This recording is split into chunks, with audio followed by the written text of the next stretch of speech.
अनुवाक 3 मंत्र 1। सहनौ यशः सहनौ ब्रह्मवर्चसम्। अथातः संहितायाः उपनिषदं व्याख्यास्यामः। पंचस्वधिकरणेषु अधिलोकम् अधिज्योतिषाम् अधिविद्यम् अधिप्रजात्मम् ताः महासहिताः इत्याचक्षते। अथाधिलोकम् पृथिवी पूर्वरूपम् द्यौरुत्तररूपम् आकाशः संधिः वायुः संधानम् इत्याधिलोकम्। हम दोनों का यश एक साथ फैले और हम दोनों का ही ब्रह्म तेज एक साथ बढ़े, इस प्रकार की शुभ कामना प्रकट करने के बाद अब हम 5 अलग अलग विषयों के आधार पर संहिता यानी उपनिषद के रहस्य का वर्णन करेंगे। लोकों के विषय में, ज्योतियों के विषय में, विद्या के विषय में, प्रजा के विषय में, शरीर के विषय में। इन 5 को शास्त्रों में महासंहिता के नाम से जाना जाता है। इनमें से सबसे पहले लोक विषयक संहिता यानी अधिलोक का वर्णन किया जा रहा है, जो इस प्रकार है। इसमें पृथ्वी पूर्व रूप है और स्वर्ग लोक उत्तर रूप है। आकाश इन दोनों के बीच की संधि है तथा वायु इन दोनों को जोड़ने वाली कड़ी या संयोजक या संधान है।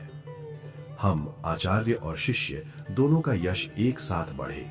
इस उपनिषद का अध्ययन करके हम दोनों को समान रूप से कृतकृत्यता का अनुभव हो। पढ़ने वाले विद्यार्थी को यह महसूस हो कि उसने जीवन के लिए उपयोगी सिद्धांत सीखे हैं। उसी प्रकार पढ़ाने वाले गुरु को भी यह संतोष होना चाहिए कि उसने अपनी विद्या एक योग्य शिष्य को दी है। यदि ऐसा न हो तो स्थिति उस कहावत जैसी हो जाती है, सुन सुनकर कान पक गए फिर भी ब्रह्म ज्ञान नहीं मिला। यदि किसी से पूछें कि कहां चले और वो कहे कि बस 2 घड़ी मौज मस्ती करने, तो इस दृष्टिकोण में कोई सार्थकता नहीं है। ऐसा नहीं है कि इसमें से कुछ हासिल नहीं होता, लेकिन इससे जीवन में वास्तविक पूर्णता का बोध नहीं आता। उपनिषद के इस मंत्र में यश की मांग की गई है, लेकिन यश का अर्थ क्या है? इसका अर्थ यह बिल्कुल नहीं है कि दुनिया में मेरा डंका बजे या मेरे गले में फूलों की मालाएं पहनाई जाएं। सच्चा यश ये है कि पढ़ने वाले को लगे कि मैंने जीवनोपयोगी तत्वज्ञान प्राप्त करके सफलता पाई है, और पढ़ाने वाले को लगे कि मैंने एक योग्य व्यक्ति को ज्ञान देकर जीवन सार्थक किया है। इस कृतकृत्यता का आनंद ही कुछ और होता है। जैसे एक पिता अपनी कन्या को किसी सुपात्र और योग्य वर को सौंपने के बाद कृतकृत्य होकर सोचता है कि हजारों में से एक ऐसा लड़का मिला है, ठीक वैसी ही सार्थकता एक आचार्य को योग्य शिष्य को विद्या सौंपने के बाद महसूस होती है। जीवन के रहस्य समझाने वाले आचार्य की तलाश जैसे एक जिज्ञासु शिष्य करता है, वैसे ही उस ज्ञान को सही से ग्रहण करने वाले योग्य शिष्य की तलाश एक आचार्य को भी होती है। इस संसार में जैसे मांगने वाला यानी याचक देने वाले यानी दाता को खोजता है, वैसे ही सच्चा दाता भी एक योग्य याचक की तलाश में रहता है। दाता ये ढूंढता है कि उसके पास जो धन है उसे कौन सा योग्य व्यक्ति ग्रहण करेगा, क्योंकि योग्य व्यक्ति को दिए बिना दाता को आनंद नहीं मिलता। जिस प्रकार याचक और दाता दोनों एक दूसरे को खोजते हैं, उसी प्रकार आचार्य एक योग्य विद्यार्थी को और विद्यार्थी एक योग्य आचार्य को खोजता है। सहनौ यशः ये गुरु और शिष्य दोनों की ओर से की गई एक अत्यंत सुंदर प्रार्थना है कि उपनिषद के अध्ययन से हम दोनों का जीवन सार्थक हो।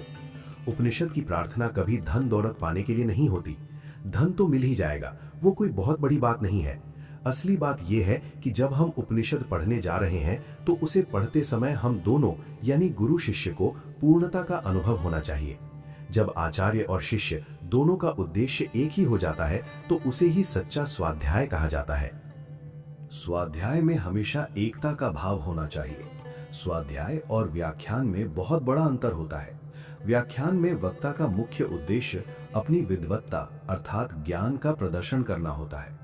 वो चाहता है कि अपना ज्ञान दिखाकर वो श्रोताओं के मन में आदर प्राप्त करे या उन्हें खुश करके धन कमाए। वहीं दूसरी ओर श्रोता का उद्देश्य ये देखना होता है कि वक्ता में कितनी योग्यता है, या फिर वो सिर्फ अपना समय बिताने के लिए उसे सुनता है। इस तरह वक्ता और श्रोता दोनों के उद्देश्य अलग अलग होते हैं, जिससे उनके बीच द्वैत पैदा होता है। शास्त्रों में कहा गया है, द्वितीयाद वै भयम भवति। जहां द्वैत है वहां भय है। जहां द्वैत नहीं बल्कि अद्वैत होता है, वहीं साक्षात भगवान का वास होता है। ये एकता कैसे आती है? ये तब आती है जब वक्ता और श्रोता में पूर्ण ऐक्य हो, दोनों के विचार एक हो और दोनों का ही उद्देश्य अपना जीवन विकास कर पूर्णता अर्थात कृतकृत्यता का अनुभव करना हो। इस प्रकार जब दोनों का लक्ष्य एक हो जाता है तो उसे सच्ची एकता कहते हैं। उपनिषद कहता है, वक्ता श्रोता सुदुर्लभम।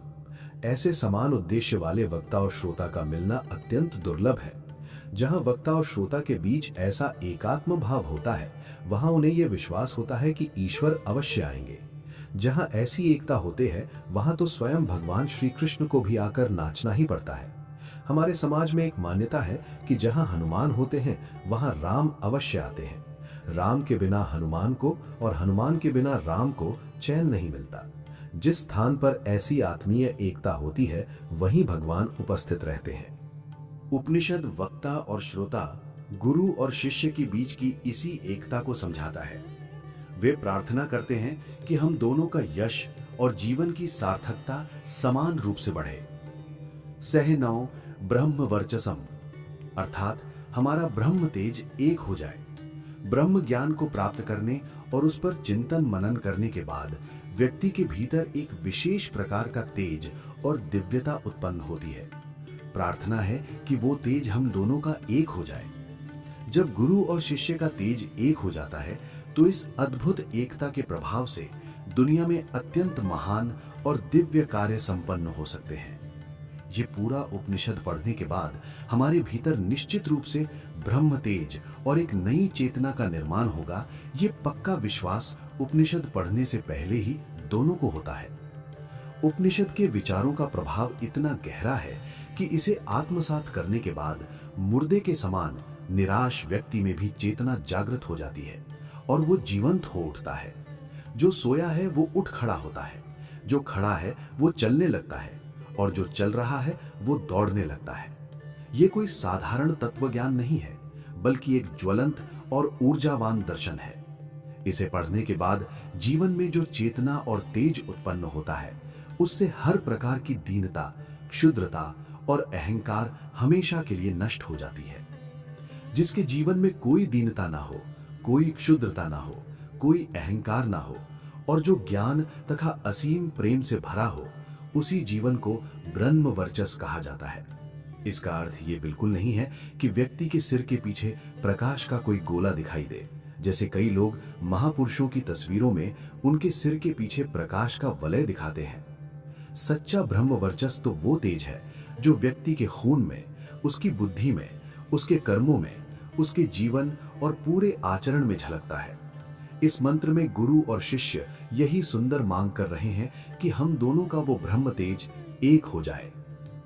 अथातः संहितायाः उपनिषदम व्याख्यास्यामः। संहिता वेदों का ही एक महत्वपूर्ण भाग है।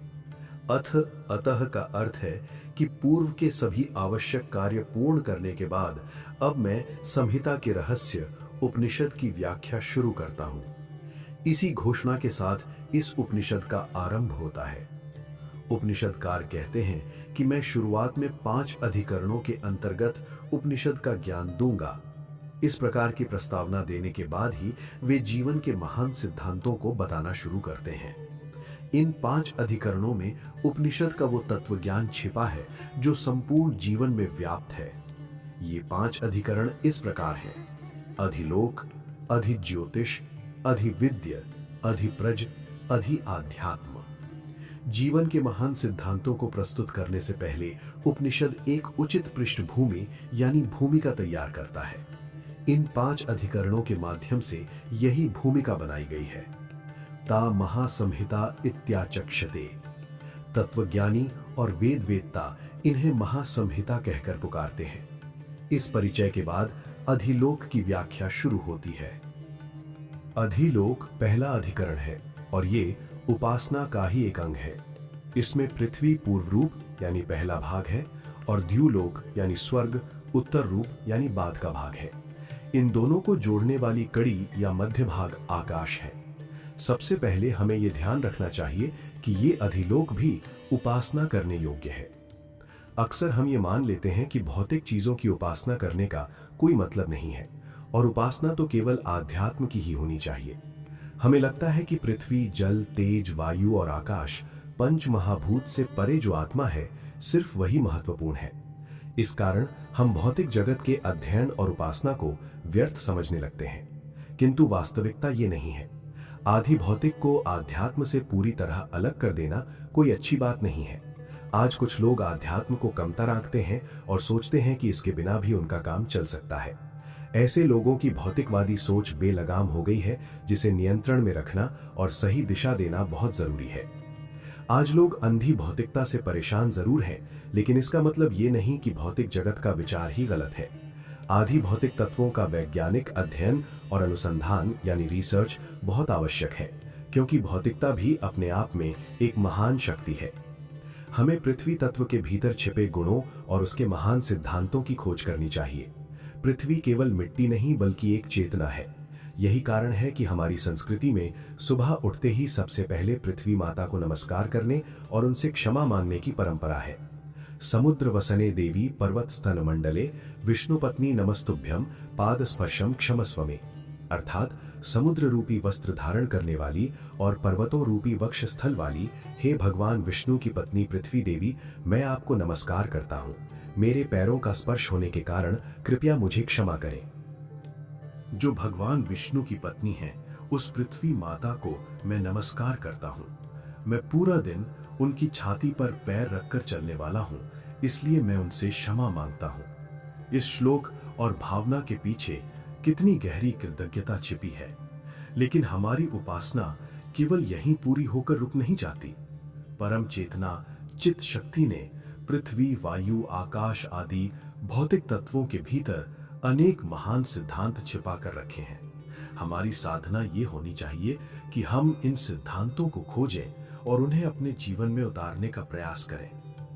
अध्यात्म से पूरी तरह कटकर केवल भौतिकता कभी शोभा नहीं देती। ये ठीक वैसा ही है जैसे कोई स्त्री चाहे कितनी भी सुंदर क्यों ना हो, यदि उसकी अपने पति से नहीं बनती और वो उसे छोड़कर अलग रहती है तो वो शोभा नहीं देती। ईशावास्योपनिषद में इस बात को अत्यंत स्पष्ट शब्दों में समझाया गया है।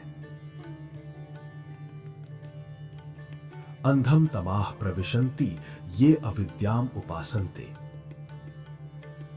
ततो भूयरीवते तमो ययु विद्यायाः रताः।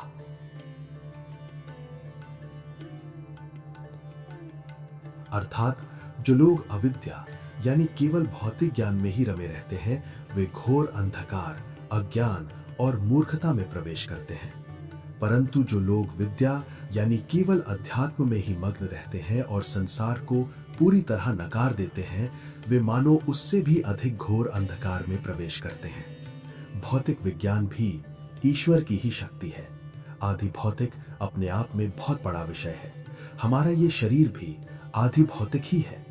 इतिहास गवाह है कि जब जब लोग भौतिकता की उपासना करना भूल जाते हैं, तब भगवान स्वयं इसकी उपासना शुरू करवाते हैं। लेकिन विडंबना यह है कि जब लोग इसमें उतरते हैं तो वे भौतिक चकाचौंध में इतने अंधे हो जाते हैं कि इसके पीछे पागल ही हो जाते हैं। हमें ये समझना चाहिए कि आधि भौतिक जगत भी भगवान की ही शक्ति का रूप है। एक परमाणु के भीतर मौजूद अपार ऊर्जा किसी शैतान या राक्षस की शक्ति नहीं है, वो अणु शक्ति भी ईश्वर की ही रचना है। भगवान ने इस संसार को सुखी और साधन संपन्न बनाने के लिए ही इसका निर्माण किया है, इसलिए मनुष्य को इसका सकारात्मक उपयोग करना चाहिए। एक समय ऐसा भी आया था जब समाज पूरी तरह से निष्क्रिय यानी जड़ हो गया था। कोई कुछ कर ही नहीं रहा था, जीवन में कोई रचनात्मक हलचल नहीं थी। तब भगवान ने जिज्ञासुओं के कानों में भौतिक विज्ञान के सिद्धांत फूंके और मानो कहा, अरे पागलों, उठो, इस भौतिक विज्ञान के सिद्धांतों को देखो। तुम्हारा जीवन सुखी बनाने के लिए मैंने पृथ्वी और वायु में कितनी शक्तियां और कितने सिद्धांत छिपा कर रखे हैं। उठो, खड़े हो, अपनी बुद्धि का प्रयोग करो और उन्हें खोज निकालो। जब समाज अपनी गति खो देता है, तब यही ईश्वरीय चेतना यानी चित्त शक्ति उसे झकझोर कर कहती है कि दौड़ो दौड़ो, और अंततः मनुष्य को प्रगति के मार्ग पर दौड़ा ही देती है। 17वीं सदी के आते आते समाज इतना निष्क्रिय हो गया था कि कोई कुछ नया करना ही नहीं चाहता था। हर धर्म में केवल थोड़े बहुत कर्मकांड ही बचे थे। इस्लाम हो, ईसाई धर्म हो या अन्य कोई धर्म, सब कुछ केवल तंत्र मंत्र तक सिमट कर रह गया था। धार्मिक व्यक्ति वहमी और अंधविश्वासी हो गया था और लोगों ने अपनी बुद्धि का प्रयोग करना बिल्कुल बंद कर दिया था। ना तो भौतिक क्षेत्र में और ना ही आध्यात्मिक क्षेत्र में कोई अपनी बुद्धि लगा रहा था। ये एक ऐसा अंधकार युग था जहां लोगों ने आगे बढ़ना, कुछ खोजना या कुछ नया देखना ही छोड़ दिया था।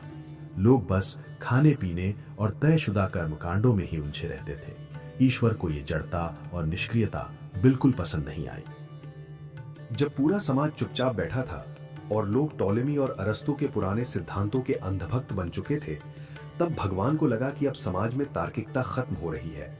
यूरोप में इस बुद्धिवाद रैशनलिज्म को जगाने का काम बेकन जैसे विचारकों ने किया। यहाँ ऐतिहासिक भूल चूक सुधारना आवश्यक है। यद्यपि वैज्ञानिक दृष्टिकोण की नींव रखने वाले रॉजर बेकन 13वीं सदी में हुए थे, लेकिन उनके विचारों का असली प्रभाव 17वीं सदी की वैज्ञानिक क्रांति में दिखा, जिसे बाद में फ्रांसिस बेकन जैसे विचारकों ने आगे बढ़ाया।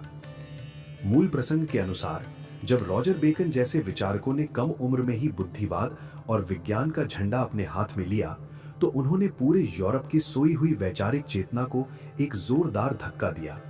ये स्थिति बिल्कुल वैसी थी जैसे बिना इंजन के ट्रेन के डिब्बे मनमाड़ स्टेशन पर खड़े हों।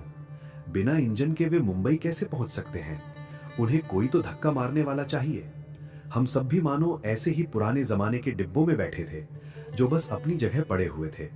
जब पूरा समाज निष्क्रिय हो गया था, तब उसे गति देने के लिए ईश्वरीय शक्ति ने ही ऐसे महान विचारकों को खड़ा किया। उस समय परिस्थितियां विज्ञान के बहुत विपरीत थीं। शुरुआत में पूरे इंग्लैंड ने ऐसे नए विचारों का विरोध किया। कहा जाता है कि बहुत छोटी उम्र में ही ऐसे विचारकों को छल कपट से जेल में डाल दिया गया था। विचारक का कहना है कि जब हम बेकन जैसे विचारकों को याद करते हैं, तो हमें उनके पीछे छिपी ईश्वरीय शक्ति को देखना चाहिए।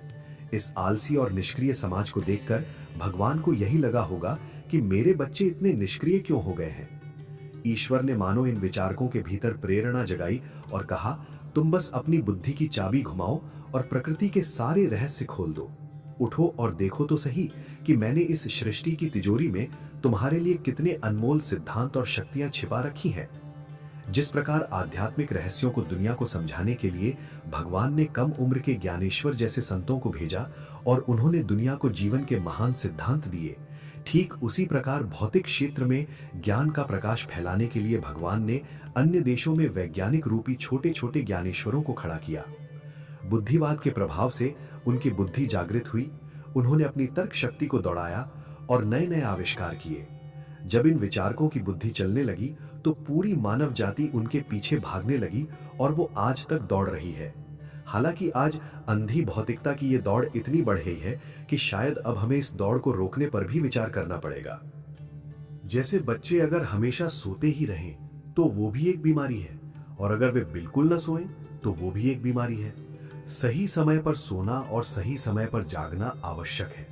यदि बच्चा बिल्कुल न सोए या फिर हमेशा सोता ही रहे तो डॉक्टर को बुलाना पड़ता है। ठीक इसी प्रकार भौतिक क्षेत्र में भी जब विकास की अति हो जाती है, तो ईश्वर को उसे नियंत्रित करने के लिए हस्तक्षेप करना ही पड़ता है। अधिलोक एक बहुत बड़ी शक्ति है। इस पूरे संसार में एक ईश्वरीय चेतना निरंतर गतिमान है। अपनी बुद्धि को आप जितना दौड़ा सकते हैं, उतना दौड़ाकर इस शक्ति का उपयोग करें। जिस प्रकार पृथ्वी तत्व में महान सिद्धांत भरे पड़े हैं, उसी प्रकार वायु और आकाश जैसे अन्य भौतिक तत्वों में भी प्रकृति के अनगिनत रहस्य छिपे हैं। जिस तरह रॉजर बेकन को ईश्वरीय प्रेरणा मिली, उसी तरह सृष्टिकर्ता ने मानो गैलीलियो के कानों में भी कुछ ऐसे ही रहस्य फूंक दिए।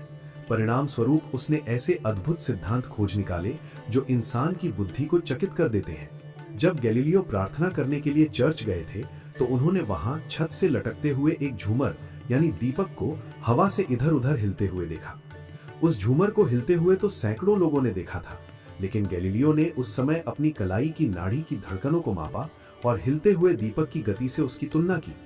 इस साधारण सी घटना से उन्होंने पेंडुलम यानी लोलक की गति का महान प्रमेय निकाल लिया। मात्र 17-18 वर्ष की आयु में उन्होंने गतिशास्त्र के नियमों की दिशा ही बदल दी। आज आधुनिक विकास की जो गाड़ी तेजी से दौड़ रही है, उसकी नींव में कहीं न कहीं गैलीलियो की वही खोज है। विज्ञान के इन छोटे ज्ञानेश्वरों ने 16 से 18 वर्ष की छोटी उम्र में ही महान सिद्धांतों की खोज कर ली थी। उस समय उनके पास प्रयोग करने के लिए न तो कोई आधुनिक पुस्तकें थीं और न ही कोई सुसज्जित प्रयोगशाला। इसलिए आज के जो वैज्ञानिक ये अहंकार करते हैं कि हमने ये विकास किया है, उन्हें जरा ये विचार करना चाहिए कि भौतिक विज्ञान के ये प्राथमिक और मूलभूत सिद्धांत स्वयं ईश्वर ने ही मानव को ये कहकर दिए हैं कि पुत्र, इस भौतिक जगत की उपासना कर और सुखी हो। ये सब सुनकर कुछ लोगों को लग सकता है कि मैं देववादी हूँ और मनुष्य के पुरुषार्थ या कर्म को कोई अहमियत नहीं देता, लेकिन ऐसा बिल्कुल नहीं है। मनुष्य के पुरुषार्थ की निश्चित रूप से बहुत बड़ी कीमत है। सच्चाई तो ये है कि जिनके कानों में भगवान ने ज्ञान फूंका वे सभी वैज्ञानिक महान पुरुषार्थी यानी कठोर परिश्रमी ही थे। मनुष्य को स्वयं को उनसे अधिक पुरुषार्थी मानने के अहंकार से बचना चाहिए, बल्कि अपने जीवन और सफलताओं के पीछे उसी ईश्वरीय शक्ति को देखना चाहिए। आज विज्ञान के क्षेत्र में बड़ी बड़ी अत्याधुनिक प्रयोगशालाएं मौजूद हैं, जिन पर करोड़ों रुपए खर्च किए जाते हैं और उनमें तरह तरह के शोध होते हैं। लेकिन विज्ञान की नींव रखने वाले शुरुआती महान वैज्ञानिकों के पास ऐसी कोई सुविधा नहीं थी। इसके बावजूद उन्होंने ऐसे महान सिद्धांतों की खोज की जिन्होंने दुनिया की सूरत ही बदल कर रख दी। गैलीलियो ने गतिशास्त्र की नियमों की पूरी धारणा ही बदल दी। उन्होंने दुनिया को यह समझाया कि अलग अलग वजन, हल्के और भारी वाले पदार्थ जब ऊपर से एक साथ गिराए जाते हैं तो वे एक ही समय पर नीचे कैसे आते हैं। उस समय उनकी आयु 19 वर्ष से भी कम थी। गैलीलियो के इन नियमों से अरस्तु की सदियों पुरानी विचारधारा को भारी झटका लगा। उस समय के रूढ़िवादी लोगों को इसमें अपने प्राचीन मुनिवर्य का अपमान महसूस हुआ। उन्होंने गैलीलियो को शैतान या पिशाच तक कह दिया और आरोप लगाया कि वे झूठे सिद्धांत गढ़कर लोगों को बेवकूफ बना रहा है। लेकिन आज हम उन्हीं गतिशास्त्र के नियमों को सत्य मानकर आगे बढ़ रहे हैं। ऐतिहासिक दृष्टिकोण से गैलीलियो विश्वविद्यालय जरूर गए थे, लेकिन उनके इन क्रांतिकारी विचारों के पीछे कोई बहुत बड़ी प्रयोगशाला या पारंपरिक शिक्षा का हाथ नहीं था। विचारक की भावना के अनुसार मानो स्वयं ईश्वर ने ही उनके कानों में ये रहस्य फूंके थे और कहा था, बेटा, प्रकृति में मैंने इतने महान सिद्धांत छिपा रखे हैं और तुम्हें ये छोटा सा नियम नहीं पता, ऐसे कैसे चलेगा। इस प्रकार इतनी छोटी उम्र में ही उन्हें ये अद्भुत ज्ञान प्राप्त हो गया। महान सिद्धांतों का खजाना दुनिया को देने वाले लॉर्ड केल्विन का पहला व्याख्यान ग्लासगो में हुआ था। उनके पिता स्वयं गणित के प्रोफेसर थे।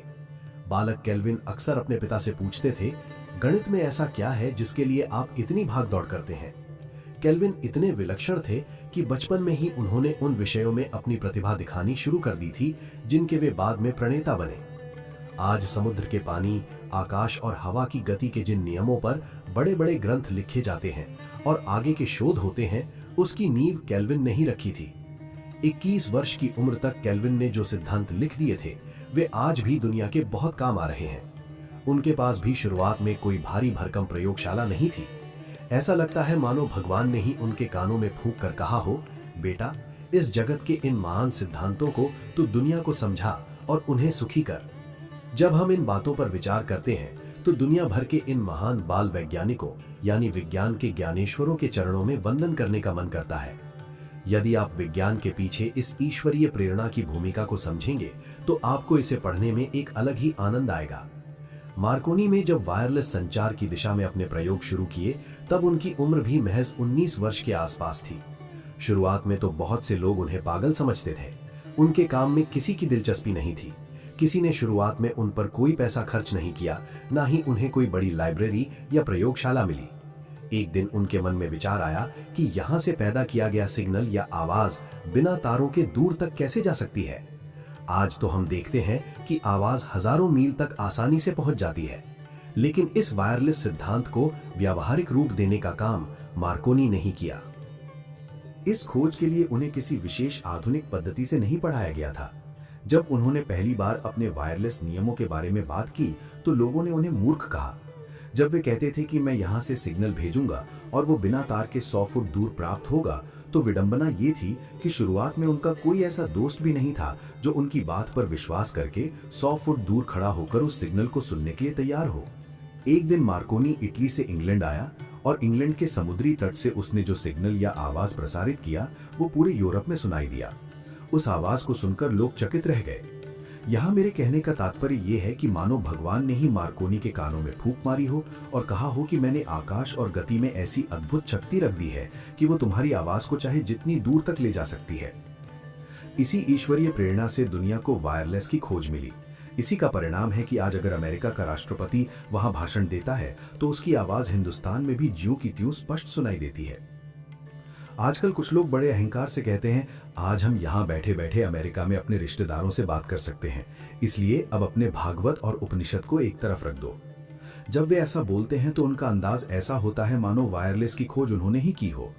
इसके अलावा वे कहते हैं, देखो आज विज्ञान कितना आगे बढ़ गया है। ये बात बिल्कुल सच है कि विज्ञान बहुत आगे बढ़ गया है, लेकिन जरा सोचिए इसे आगे बढ़ाया किसने?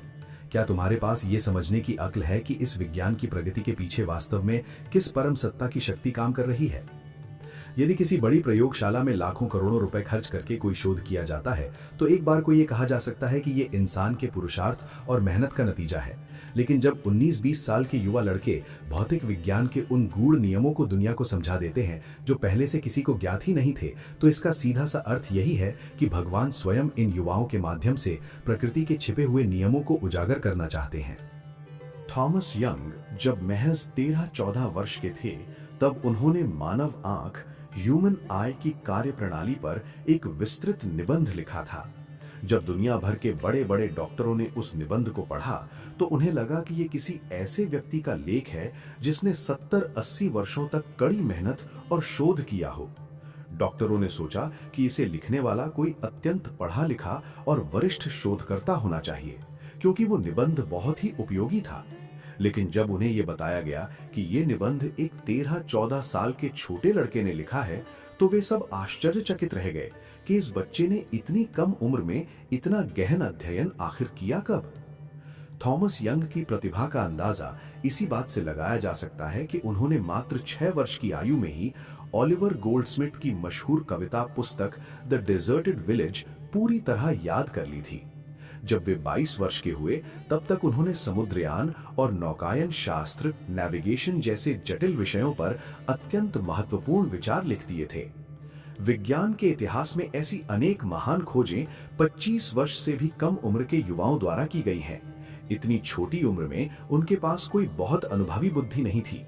उन्होंने ये महान सिद्धांत केवल बहुत अधिक पढ़ लिखकर या दिन रात की मेहनत से नहीं निकाले थे, बल्कि उनके पीछे उसी ईश्वरीय शक्ति की प्रेरणा काम कर रही थी।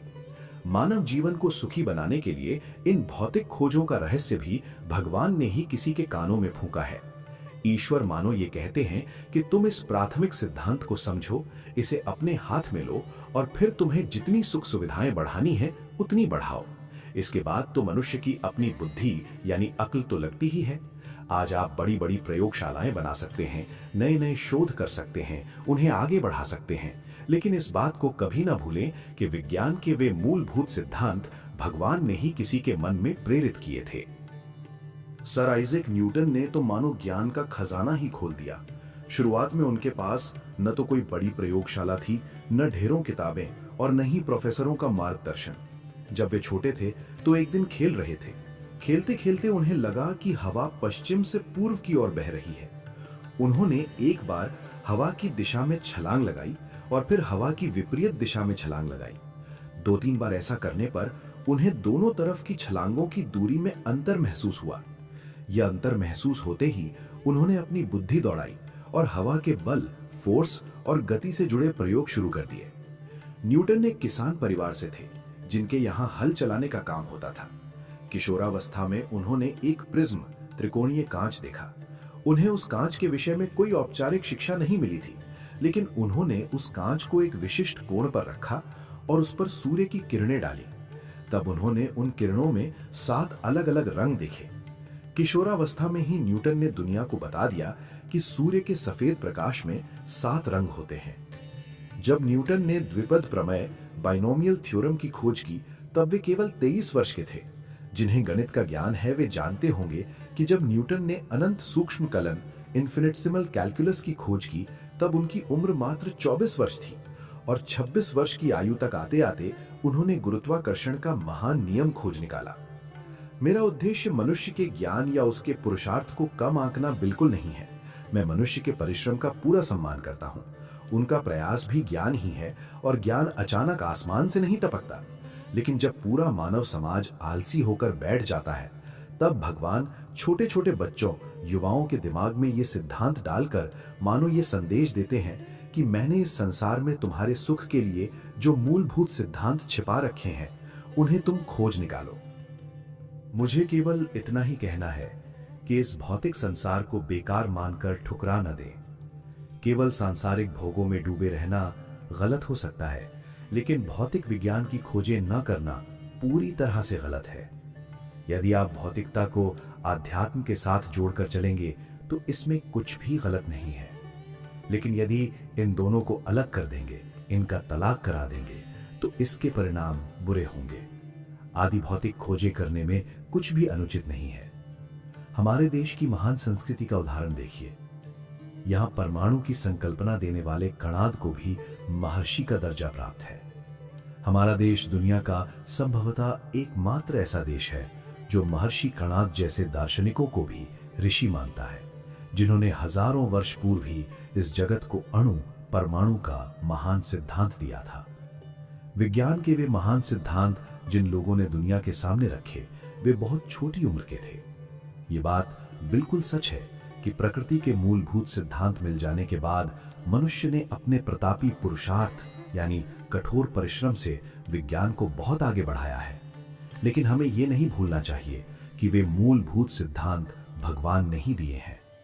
मानव जीवन को सुखी बनाने के लिए विज्ञान और इन सिद्धांतों का उपयोग करने की कोई मनाही नहीं है, बल्कि ये भी ईश्वर की ही एक प्रकार की उपासना है। उपनिषद अपने 5 अधिकरणों में से सबसे पहले अधिलोक का वर्णन करता है। पृथ्वी पूर्व रूपम और आकाशः संधि। इसका आशय यह है कि सबसे पहले पृथ्वी, जल, अग्नि, वायु और आकाश, इन 5 महाभूतों की उपासना यानी भौतिक जगत का अध्ययन करो। यहां कोई ये कह सकता है कि ठीक है, हम पहले 5 महाभूतों यानी भौतिक जगत की उपासना करेंगे और जब वो पूरी हो जाएगी तब भगवान की उपासना करेंगे। लेकिन उपनिषद ऐसा करने से रोकता है। वो कहता है कि इन 5 अधिकरणों की यानी भौतिकता और आध्यात्म की उपासना अलग अलग नहीं बल्कि एक साथ होनी चाहिए। इसे भोजन के एक सरल उदाहरण से समझिए। यदि कोई कहे कि मैं अभी सिर्फ चटनी खाऊंगा, फिर दोपहर में वड़ा खाऊंगा, शाम को चावल खाऊंगा और रात को दाल पीऊंगा, तो क्या ये सही लगेगा? नहीं, सब कुछ एक साथ मिलाकर खाने पर ही वो संपूर्ण भोजन कहलाता है। ठीक इसी तरह जिस समय आप प्रयोगशाला में शोध कर रहे हो, उसी समय भगवान को क्यों नहीं मानते?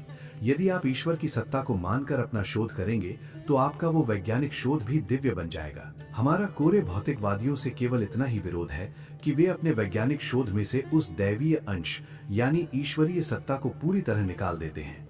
परमपिता को न मानने के कारण ही मनुष्य शैतान बन जाता है। ये कहना बिल्कुल गलत है कि अब दुनिया सुखी है, विज्ञान बहुत आगे बढ़ गया है, इसलिए अब हमें भगवान की कोई जरूरत नहीं है। विज्ञान की ये तमाम महान खोजें भगवान ने ही किसी के कान में फूंक कर करवाई हैं। विज्ञान की प्रगति के पीछे हमेशा उस ईश्वरीय शक्ति के हाथ को याद रखें। यदि ऐसा नहीं किया तो अध्यात्म से कटी हुई ये अंधी भौतिकता एक दिन मनुष्य को राक्षस बना देगी। आज के समय में कोरी भौतिकता का ही सबसे ज्यादा बोलबाला है। आज की पूरी शिक्षा दीक्षा सिर्फ भौतिकता ही सिखा रही है। इसलिए अब उपनिषद को ये कहने की जरूरत ही नहीं रह गई कि भौतिकता की उपासना करो। आजकल लोग बड़े अहंकार से कहते हैं कि हम ये सब वैज्ञानिक विकास लोक कल्याण के लिए कर रहे हैं, लेकिन वास्तविकता ये है कि कोरी भौतिकता में अंधे ये लोग दूसरों को भी अपने जैसा ही बना देंगे। उनका प्रच्छन्न संदेश बस यही है कि देखो, मैं इन भौतिक सुखों से कितना सुखी हूँ, तुम भी मुझे देखो और मेरी तरह ही कोरे भौतिकवादी बनकर सुखी हो जाओ। भौतिक खोजों के पीछे छिपे मूल विचारों की रीढ़ यदि टूट जाए तो भौतिकता कमजोर पड़ जाती है और वो मनुष्य को कभी सच्चा सुख नहीं दे सकती। हमारे वेद भी यही कहते हैं कि पहले भौतिकता का विचार करो और फिर अध्यात्म का। यदि कोई आपसे ताना मारते हुए पूछे कि आप उपनिषद पढ़ते हैं और फिर बिजली के पंखे का भी उपयोग करते हैं, तो उसे ये समझाना चाहिए कि बिजली के भीतर जो ऊर्जा या शक्ति है उसका निर्माण भी तो भगवान ने ही किया है। इसलिए मैं आराम से उस पंखे के नीचे बैठूंगा और शांतिपूर्वक उपनिषद पढ़ूंगा। कुछ लोगों को लगता है कि उपनिषद पढ़ने का अर्थ है वापस जंगली संस्कृति की ओर लौटना। हम जंगलों में भी जाते हैं, ऐसा नहीं है कि नहीं जाते, लेकिन हमारी संस्कृति का स्वरूप कुछ अलग ही है। जब तक किसी को इस संस्कृति का सर्वांगीण ज्ञान ना हो, तब तक स्थिति वैसी ही रहती है जैसे किसी अंधे को हाथी का पूरा ज्ञान ना हो पाना। 5 अंधों के सामने एक हाथी खड़ा था। हाथी कैसा होता है ये जानने के लिए सभी ने उसे छूकर महसूस किया। जिसके हाथ में हाथी का पैर आया उसने कहा स्तंभवत हस्ती, यानी हाथी खंभे जैसा है। जिसके हाथ में कान आया उसने कहा शूर्पवत हस्ती, यानी हाथी सूप या छाजले जैसा है। जिसके हाथ में पूंछ आई उसने कहा रज्जुवत हस्ती, यानी हाथी रस्सी जैसा है। उन सभी का पूरे आत्मविश्वास से यही दावा था कि वे हाथी के पास होकर आए हैं।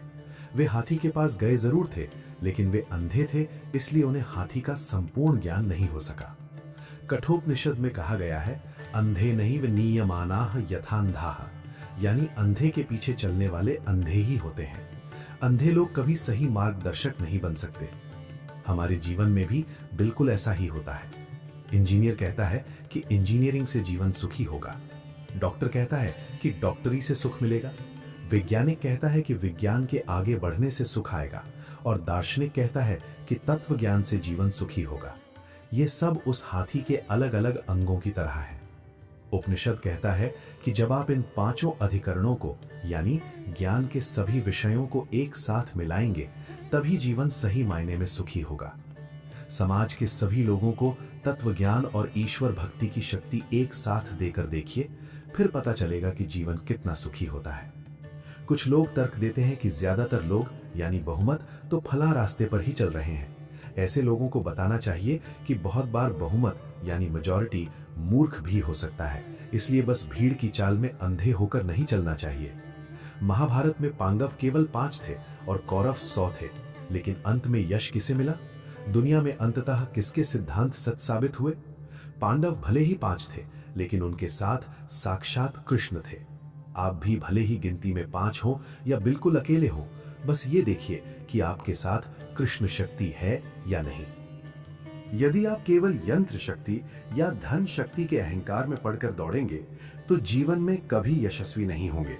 इसके विपरीत, यदि आप उस परमेश्वर की शक्ति को पकड़कर अकेले भी चलेंगे तो हमेशा याद रखिए, सत्यमेव जयते नांधृतम, अर्थात सत्य की ही जीत होती है, झूठ की नहीं। भौतिक विज्ञान के शिखर पर बैठे आज के इस युग के संदर्भ में मैं ये कहना चाहता हूं कि ये सब भी उपासना का ही एक हिस्सा है। अभी भी बहुत सी खोजें होनी बाकी हैं। जैसे प्राचीन काल में मारीच राक्षस पल भर में स्वर्ण मृग बन गया था, विज्ञान को अभी उस स्तर की खोजें करनी है। मनुष्य को यह भ्रम हो गया है कि वो भौतिकता के चरम शिखर पर पहुंच चुका है, लेकिन वास्तव में इसमें भी संदेह है। यदि मनुष्य भौतिक शक्तियों के पीछे छिपी उस परम भगवत शक्ति अर्थात ईश्वरीय सत्ता को भूलकर विज्ञान की खोजें करेगा तो वो कभी भी उचित और कल्याणकारी नहीं होगा। उपनिषद के 5 अधिकरणों में सबसे पहले ये कहा गया है कि पंच महाभूतों की उपासना करो। पृथ्वी की उपासना का अर्थ केवल इतना नहीं है कि सुबह उठकर समुद्रवस ने देवी श्लोक बोलकर धरती माता को नमस्कार कर लिया। हाँ, इसमें हमारी कृतज्ञता अवश्य है, लेकिन बात केवल यहीं खत्म नहीं हो जानी चाहिए। हमें पृथ्वी पर शोध भी, यानी मिट्टी पर प्रयोग भी करने चाहिए। हमारे वेदों को गहराई से पढ़ने पर पता चलता है कि भगवान ने मिट्टी में अलग अलग प्रकार के परमाणु अर्थात तत्व रखे हैं। किसी विशेष प्रकार की मिट्टी में अद्भुत फसल पैदा होती है। भगवान ने इस मिट्टी में जो खजाना छिपा रखा है उसे खोजना और समझना चाहिए तथा अपने जीवन के विकास के लिए उसका उपयोग करना चाहिए। मिट्टी पर वैज्ञानिक शोध अवश्य होने चाहिए, लेकिन उसे ईश्वर की उपासना समझकर करना चाहिए। शास्त्रों में वायु के भी 49 अर्थात 49 प्रकार बताए गए हैं, जिन्हें 49 मरुत गण कहा जाता है। वायु को भी केवल दूर से नमस्कार कर लेना काफी नहीं है, हमें सभी प्रकार की वायु के गुणों की खोज करनी चाहिए। आध्यात्मिक दृष्टि से तो ये कहा ही गया है कि वायु ही ब्रह्म है, लेकिन भौतिक दृष्टि से भी इन 49 प्रकार की वायु का वैज्ञानिक अध्ययन होना चाहिए। वायु के पास जो असीम साधन संपत्ति है वो एक साधक या शोधकर्ता को प्राप्त होनी चाहिए। सोचिए, यदि भविष्य में किसी विशेष वायु या गैस का ऐसा सिलेंडर मिल जाए जिसे सूंघने मात्र से भूख मिट जाए, तो शायद खाने पीने की ये रोजमर्रा की भाग दौड़ ही खत्म हो जाए। कुछ वायु ऐसी भी होती हैं जिनका केवल शरीर पर स्पर्श हो जाने से बड़े बड़े रोग दूर हो जाते हैं। हम अक्सर सुनते हैं कि प्राचीन काल में ऋषि मुनि केवल वायु सेवन करके जीवित रहते थे। इसका सीधा सा अर्थ है कि संभवतः उन्होंने ऐसी विशेष वायु की खोज कर ली थी। अब मान लीजिए कि मनुष्य को भूख मिटाने वाली वैसी कोई वायु मिल भी जाए तो वो व्यक्ति एकदम एकांतवासी हो जाएगा। लेकिन यदि वो व्यक्ति आध्यात्म को नहीं अपनाएगा तो वो पक्का शैतान ही बन जाएगा। ऐसा इसलिए क्योंकि उसकी सारी जरूरतें खत्म हो जाएंगी और वो बिल्कुल खाली या निठल्ला हो जाएगा। आज इंसान को भोजन की जरूरत होती है, इसलिए उसे एक दूसरे की जरूरत पड़ती है। आज इंसान की 90% ऊर्जा केवल दाल रोटी के जुगाड़ में खर्च हो जाती है। यदि विज्ञान की मदद से वो ऊर्जा बच जाए और इंसान उस बची हुई ऊर्जा को आध्यात्म की ओर मोड़ दे, तो वो दैवीय यानी देवता के समान बन सकता है। वायु या विज्ञान की किसी भी खोज के पीछे उस ईश्वरीय शक्ति को देखना ही उसकी सच्ची उपासना है। भगवान और आध्यात्म को भूलकर यदि वैज्ञानिक सिद्धांतों का उपयोग किया जाएगा तो इंसान राक्षस ही बनेगा। महाभारत का उदाहरण देखिए। जो युक्ति भगवान श्री कृष्ण ने इस्तेमाल की वो दैवी युक्ति कहलाई, लेकिन जो युक्ति दुशासन ने द्रौपदी चीरहरण में इस्तेमाल की वो आसुरी युक्ति कहलाई। ऐसा इसलिए क्योंकि दुशासन की उस युक्ति और ताकत के पीछे न तो ईश्वर का वास था और न ही कोई अध्यात्म। शुरुआत में जब हमारे लोग पहली बार गांवों में भक्ति फेरी के लिए गए तो उनके सामने खुद भोजन पकाने की समस्या आई। इस कारण उन्हें यहां से कितनी सारी चीजें अपने साथ ले जानी पड़ती थी। जब मैं भौतिक शब्द का उपयोग करता हूं तो आप भौतिक और आध्यात्मिक को एक दूसरे से अलग न समझें। भौतिक आखिर है क्या? भौतिक तत्वों के भीतर मौजूद शक्ति ही भगवान है। उदाहरण के लिए ये बिजली भौतिक है, लेकिन ये भौतिक बिजली भी भगवान का ही रूप है।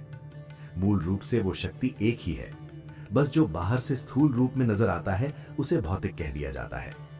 हमें भौतिक विज्ञान की भी इसी आध्यात्मिक दृष्टि से उपासना करनी चाहिए। इसीलिए उपनिषद में अधिलोक को पहला अधिकरण बताया गया है। इसमें पृथ्वी पूर्व रूप है, द्युलोक स्वर्ग उत्तर रूप है और आकाश इन दोनों को जोड़ने वाली संधि है। मनुष्य को केवल इन पंच महाभूतों को हाथ जोड़कर बैठ नहीं जाना चाहिए। उसे इनकी उपासना करके नए नए शोध करने चाहिए और उस शोध के पीछे ईश्वरवाद व अध्यात्म की दृष्टि रखनी चाहिए। वैज्ञानिक खोजों के साथ साथ हृदय में भक्ति का भावनात्मक दृष्टिकोण भी होना चाहिए। हमारे महान ऋषि मुनि इसी मार्ग पर चले थे। यदि मनुष्य ईश्वर को भूलकर केवल कोरी भौतिक खोजें ही करेगा तो वो एक दिन राक्षस बन जाएगा। आज के समय में मनुष्य का व्यवहार जो राक्षसों जैसा हो गया है, उसका मुख्य कारण यही कोरा भौतिकवाद है। राक्षस का अर्थ क्या है? जिसे ये अहंकार हो जाए कि अपनी रक्षा में खुद ही कर लूंगा, वही राक्षस है। यदि उसे कोई समझाए कि शास्त्रों में ऐसा कहा गया है और तुम्हें इसका पालन करना चाहिए, तो वह पलटकर कहता है, मैं अपना रास्ता खुद निकाल लूंगा। ये शास्त्रकार मुझे बताने वाले होते कौन हैं? पैसा मेरा है, जीवन मेरा है, इसलिए मेरे दिमाग में जो आएगा मैं वही करूंगा। यदि कोई उससे कहे कि साल में कम से कम 15 दिन तो भगवान के लिए निकालने चाहिए, तो वह अहंकार में कहता है, मैं खुद देख लूंगा। इन सब बातों में मनुष्य का केवल और केवल आधि भौतिक दृष्टिकोण दिखाई देता है, जबकि उपनिषद समझाता है कि हर भौतिक शक्ति के पीछे उस परमेश्वर की शक्ति को भी देखना सीखो। श्रुति ये प्राथमिक बातें समझाकर ही आगे बढ़ती है। मनुष्य को भौतिक विज्ञान आधि भौतिक की उपासना अवश्य करनी है, लेकिन इसके पीछे काम कर रही ईश्वरीय शक्ति के हाथ को हमेशा देखना है। आज आप हिंदुस्तान में बैठकर लंदन या अमेरिका में बैठे व्यक्ति से सीधे बात कर सकते हैं। ये निस्संदेह विज्ञान की ही एक महान खोज है, लेकिन हमें ये बात कभी नहीं भूलनी चाहिए कि इस अद्भुत वैज्ञानिक प्रगति के पीछे भी मूल रूप से उसी ईश्वरीय शक्ति की ही प्रेरणा काम कर रही है।